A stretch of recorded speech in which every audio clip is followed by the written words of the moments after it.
I want you to just try and visualize something with me for a second. If you can't, maybe close your eyes. Picture a black and white photo, really grainy, the kind you'd see in an old newspaper. Mm. The year is 1956. You're in Budapest, Hungary, and you're looking at a girl in a doorway. She's got a winter coat on, maybe a little fur collar, and she looks like any other teenager from a 50s family album. Right. Maybe she's waiting for a bus, maybe a date. But then your eyes go down to her hands. Yeah. And the whole picture just snaps. Because she isn't holding a school book. She's holding a machine gun. She's clutching a machine gun. It is. It's such a jarring image, isn't it? It just completely upends your sense of logic. We think of war as, soldiers in uniform. Exactly. But when you see a 15-year-old girl holding a weapon of war, it forces you to stop and ask a really fundamental question. How did things get so bad that children felt they had no choice but to fight tanks in the streets? And that is the question we are tackling today. Welcome back to the Deep Dive. We are doing a dedicated revision session on one of the most explosive and tragic moments of the Cold War, the Hungarian Uprising of 1956. Yeah, and this is a classic exam topic, especially for you IGCSE history listeners out there. But the problem is it's often just taught as, a list of dates and names. And that's such a shame. It is, because when you dig into the actual case study files, which is what we're doing today, you see it's a profoundly human story. We're looking at student diaries, at frantic telex messages, at eyewitness reports from the ground. So if you are listening to this to cram for an exam, don't worry, we've got you. We'll hit all the key revision points, the causes, the consequences, all of it. But our mission today is to go a bit deeper. We want to understand the psychology of this thing. Why did they think they could win, and why did the West just watch? To answer that, you have to understand the pressure cooker. You just can't get your head around the explosion in October 56 without understanding the 7 years of heat that built up before it. Right, let's set that scene then. The timeline really starts in 1949.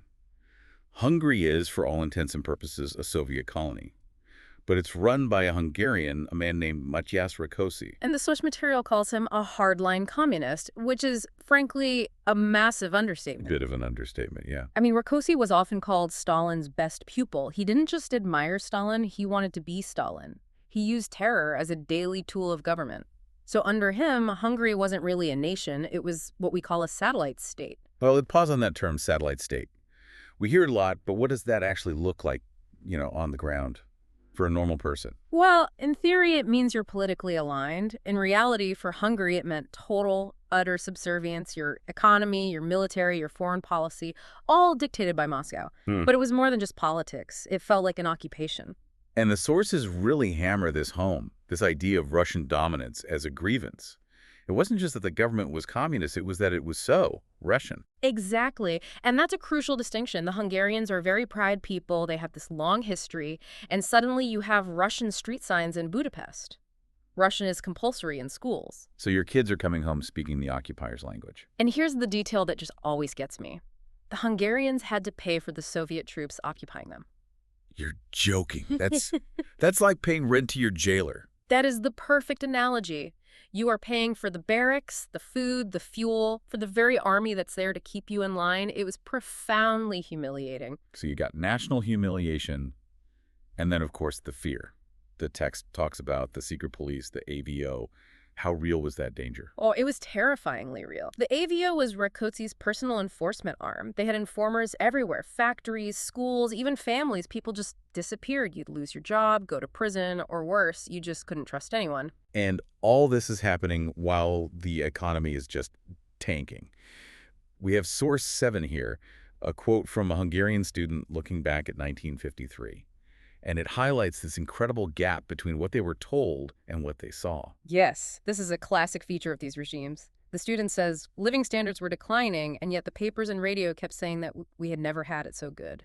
It's gaslighting on a national scale. Don't believe your empty stomach, believe us. Exactly. And the student talks about the realization that came from that. They asked, why? Why these lies? And the answer was that the money was going into armaments. Hungary was being forced to build a massive military for Soviet interests while its own people starved. The student concludes that the system was, quote, wrong and stupid. Such a blunt, perfect assessment. But it wasn't just being poor or scared. There was a culture war going on, too. Which brings us to one of the weirdest, but I think most telling anecdotes in the file. Source 8, the story of the striped shirt. Ah, I love this one. It just shows the sheer absurdity of the control. This comes from a student leader, Laszlo Bake. He talks about a university colleague he calls John. Right, so John walks into a lecture one day, and he's looking sharp. He's got a new suit, a striped shirt, a tie, Western-style shoes. All gifts, the source says, from an uncle in America. Yeah, and to us, that's just a guy in a suit. But in 1950s Hungary, this was a political statement. It was considered dangerous. A Mhm. striped shirt was dangerous because it represented liberalism, it represented the West. I can't get my head around that logic. Why care about a shirt? Because if you allow Western fashion, then you might allow Western music, like jazz, which they hated, and then maybe you allow Western ideas, like democracy. For them, conformity in dress meant conformity in thought. So what happened to John? He was summoned by a party officer, given a tongue lashing, so severely verbally abused, and expelled from the university. Expelled. For a shirt. His entire future just gone over a piece of fabric. That creates such a specific kind of anger. It makes the oppression so personal. Exactly. So by 1956, you have this toxic cocktail of poverty, national humiliation, fear, and this deep resentment over personal freedom. The pressure cooker is whistling. It just needs a spark. And the spark comes from a change to the very top. Stalin dies in 1953. Nikita Khrushchev eventually takes over in Moscow, and he gives this famous secret speech, basically saying Stalin was a monster. Right, the period of de-Stalinization. And for Hungarians, that was a signal. They thought, okay, if Moscow says Stalin was bad, maybe we can get rid of our mini-Stalin, Rákosi. And did it work? Sort of. In June 1956, Rákosi was finally forced out. Moscow retired him for health reasons, which is the classic Soviet code for you're fired. But his replacement, Ernőgerő, was just another hardliner. Yeah, it didn't solve the problem. The Yeah. people didn't want a new dictator. They wanted a new system. Which all boils over on October 23rd, 1956. Mhm. This is the big date for your timeline, a huge student demonstration in Budapest. And we get another incredible visual here, the statue. The giant bronze statue of Stalin looming over the city, a symbol of everything they hated. The students and workers, they pulled it down. They cut Stalin off at the knees. There are pictures of it. All that's left on the plinth are these giant bronze boots. Such a powerful symbol. The head is gone, but the boots are still there, stomping on the country. But once that statue fell, the fear just evaporated. The crowd fought back against the police. And in the chaos, Moscow actually blinks. They allow a new government to be formed under Imre Nagy. Now, Nagy's a communist, but he's different. Very different. He's a reformer. The text calls him well-respected. He believed communism didn't have to be so brutal. And for a few amazing days, it looked like the revolution had actually won. It must have felt like a dream. Soviet tanks started pulling back. Hungarian soldiers were ripping the red stars off their caps and joining the rebels. It was pure euphoria. And Nagy immediately started drafting reforms. Now, if you are making a revision list, this is the key section on Nagy's reforms. It was basically a shopping list of everything the Soviets feared. Okay, let's take them off. Number 1, free elections. Which means the Communist Party could lose. A massive red line for Moscow. Number 2, impartial courts. So no more show trials, no more being expelled for wearing a striped shirt, Number 3, restoring farmland to private ownership. rolling back the entire economic system of communism. These are huge. But then he went for the geopolitical jugular. He demanded the total withdrawal of the Soviet army, and then the deal breaker. He declared that Hungary would leave the Warsaw Pact and become neutral. That feels suicidal in retrospect. Why on earth did he think he could get away with that? It does now, but you have to remember, they thought they had backup. They genuinely believed the United States would support them. President Eisenhower, the man who'd liberated Europe from the Nazis, was in the White House. And Radio Free Europe was broadcasting all these messages of support. Exactly. They thought, the Americans talk about rolling back communism. Surely they won't let us be crushed now. So, late October 1956, you have this incredible window of hope. But the calendar turns to November, and the mood in Moscow shifts. Khrushchev was in a terrible bind. The text suggests he was actually torn. He might have accepted some of the reforms. But leaving the Warsaw Pact? No. That was the deal breaker. Because if Hungary leaves, The buffer zone is broken, and then maybe Poland leaves next, or Yeah. East Germany. The entire Soviet Empire in Eastern Europe could unravel. He just couldn't allow it. so the order is given, and the tanks turn around. On November 4th, 1956, thousands of Soviet troops and over 1,000 tanks rolled back into Budapest. And this wasn't a police action. This was a full-scale invasion. Which leads to 2 weeks of just bitter desperate fighting. And this is where the primary sources, I mean, the shift in tone is just heartbreaking. It really is. We have Source 9 from a Yugoslav report, and it notes something fascinating. In the early days, some of the Soviet soldiers were confused. They'd been told they were fighting fascists. But they arrive and see students and workers. Exactly. The report says some were even making friends with the embittered masses. But the Soviet command quickly brought in fresh troops who were told they were there to crush a counter-revolution, and the violence just escalated. And we see that in Source 10. This is a telex message sent by the rebels. It's like an old-fashioned text message just screaming out to the world. And the desperation, they write, "We have almost no weapons. People are running up to the tanks, throwing in hand grenades." Just picture that, running up to a tank. It's David and Goliath without the sling. And the telex goes on. The tanks are coming nearer and nearer, and they make this plea to the UN. You can't let people attack tanks with their bare hands. That line, it's a direct appeal to the world's conscience. We're doing our part. Where are you? And this brings us right back to the image from the start, the human cost.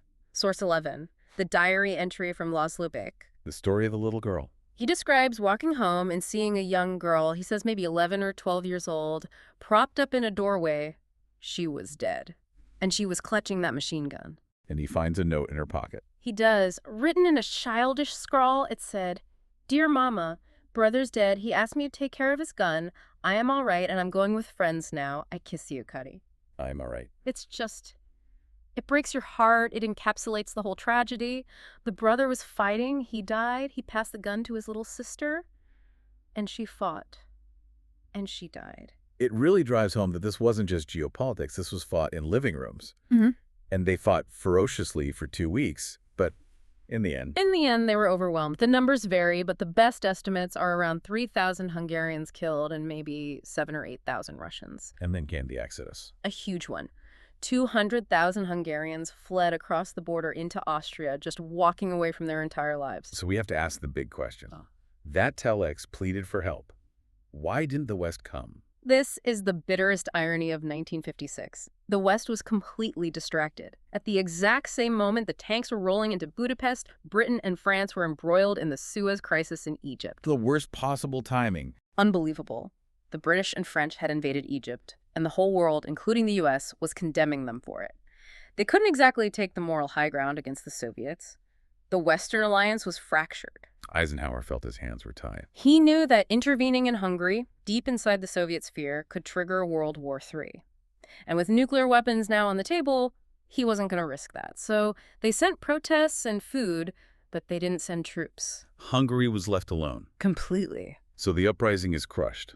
What happens to Imre Nagy? He was arrested and eventually executed. And Moscow puts a new man in charge, János Kadar. And Kadar's job is to clean up the mess. Initially, with an iron fist, he had to. Around 35,000 activists were arrested. 300 were executed. It was brutal. It sounds like Rákosi all over again. At first, yes. But here's the twist. Once Kadar had cemented his power, he pivoted. He realized he couldn't rule by terror forever, so he consciously started introducing some of the very economic reforms the students had demanded. So they got some of the things they wanted, but not the big one. Exactly. Living standards improved. It became known as goulash communism. But, and this is the big but for your vision notes, Right. he never, ever wavered on the central issue. Hungary stayed in the Warsaw Pact. Soviet troops stayed. So let's wrap this up for our listener who's revising. Let's do a quick test yourself checklist, the headlines. Okay. First, why did they rebel? The push factors. Remember the fear of the AZO, the Russian dominance, the poverty. Second point, the pull factors, the death of Stalin, the hope offered by Imre Nagy in his reforms-free elections, and the big one, neutrality. And third, the failure. The Soviet reaction was all about the buffer zone logic of the Cold War. They could not let the Warsaw Pact break. And the West failed to intervene because of Suez and the risk of nuclear war. It's such a powerful case study. It shows the limits of Soviet power, that they had to use tanks to keep an ally, but also the limits of Western promises. Absolutely. And there's a final reflection in the text that I think is really key. It says, the speed of the crackdown shows how completely the Soviets controlled Hungary. That's the military reality. But there's another way to look at it. Exactly. The other view is that the severity of the crackdown shows how fragile the Soviet hold really was. If you have to shoot children to keep your alliance together, it's not an alliance, it's a prison. And that resentment just went underground. Right. Till 1989. Precisely. So before we go, here's a final thought for you to chew on. We talked about Suez. History is so often about timing. What if the Suez Crisis hadn't happened that exact same week? If the West had been united, would Eisenhower have acted differently? Would a strong warning have been enough? Or was the Iron Curtain always going to stay shut no matter what? It's one of the great what-ifs of the Cold War. It certainly is. We hope this deep dive has helped you see 1956 not just as a chapter in a book, but as a real human struggle, from a student expelled for a shirt to the tragedy of Kaki and her gun. Good luck with the revision. And keep asking questions. Thanks for listening. We'll catch you on the next deep dive.